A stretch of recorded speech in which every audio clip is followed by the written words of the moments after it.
Hello बच्चों, let's read this question. This question says that choose the correct sequence of stages of growth curve for bacteria.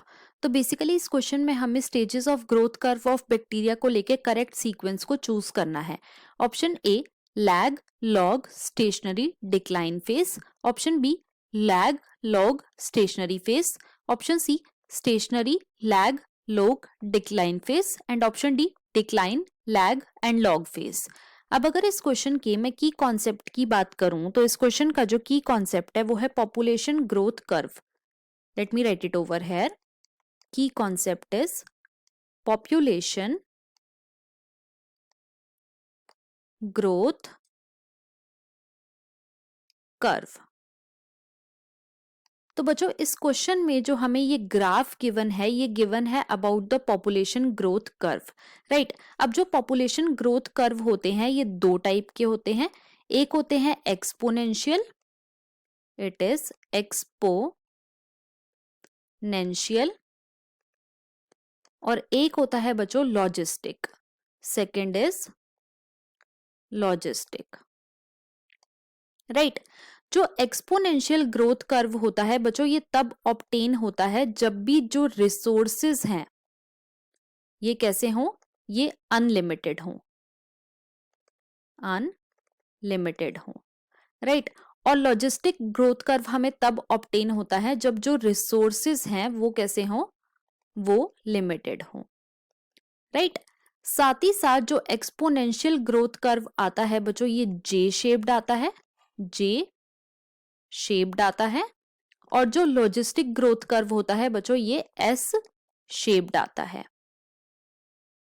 अब देखो given graph में जो हमें ए given है ये किसका ग्राफ है, तो बच्चों ये ग्राफ है एक्सपोनेंशियल ग्रोथ का, एक्सपोनेंशियल ग्रोथ का. और जो बी गिवन है बच्चों ये ग्राफ है लॉजिस्टिक ग्रोथ का, लॉजिस्टिक ग्रोथ का.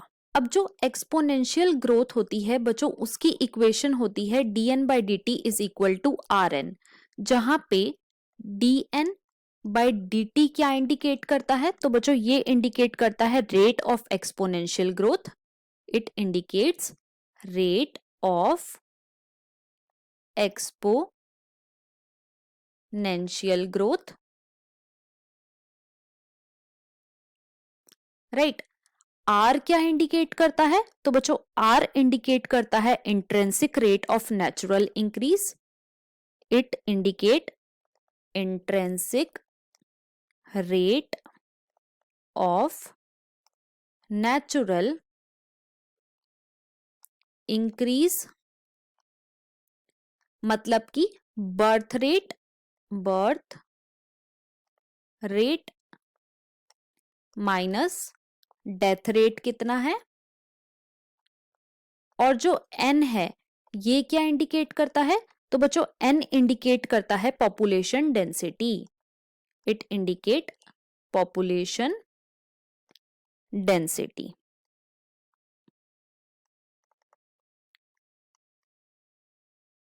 और लॉजिस्टिक ग्रोथ की इक्वेशन होती है बच्चों dn by dt is equal to rn k minus n upon k.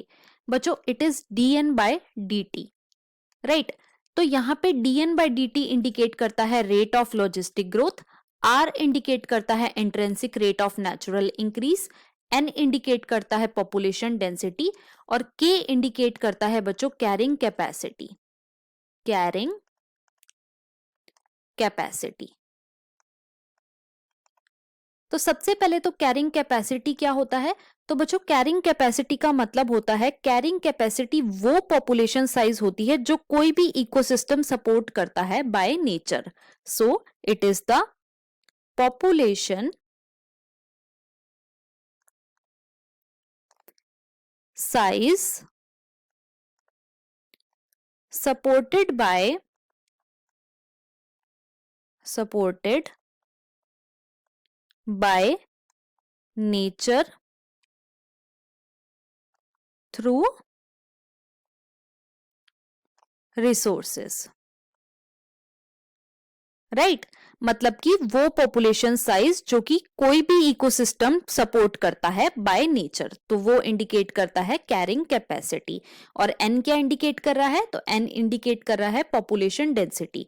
अब देखो, जो बैक्टीरिया में ग्रोथ कर्व होता है उसके अंदर मेनली 4 स्टेजेस होती हैं। सबसे जो पहली स्टेज आती है वो आती है लैग फेज। दूसरी जो स्टेज आती है बच्चों उसे हम बोलते हैं लॉग फेज।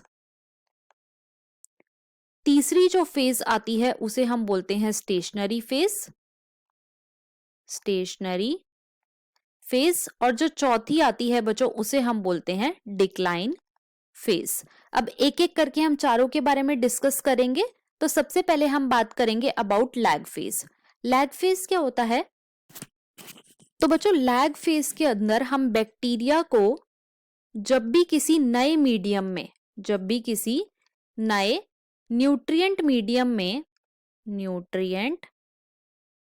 मीडियम में इंट्रोड्यूस करते हैं तो वो एकदम से डिवाइड नहीं करता, सबसे पहले वो अपने आप को प्रिपेयर करता है।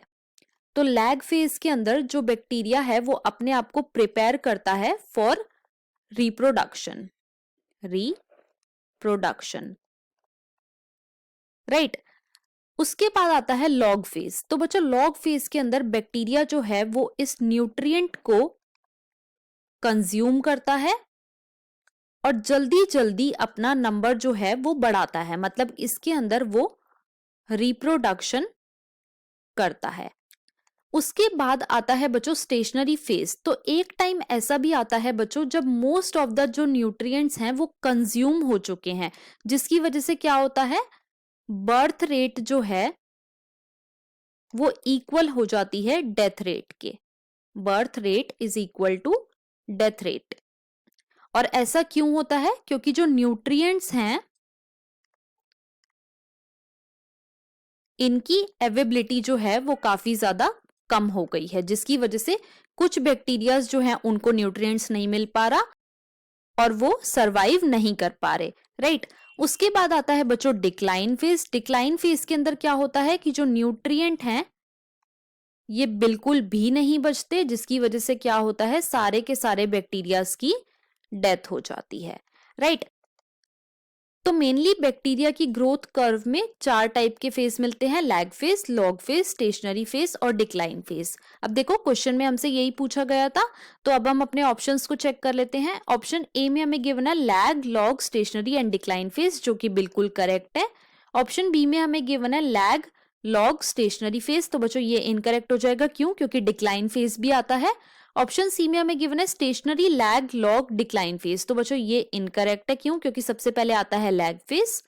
डी में हमें गिवन है डिक्लाइन, लैग, लॉग, तो बच्चों ये भी इनकरेक्ट हो जाएगा। तो हमारा यहाँ पे जो करेक्ट ऑप्शन है वो है option number A. So the final answer of this question is option number A. I hope you understood it well. Best of luck.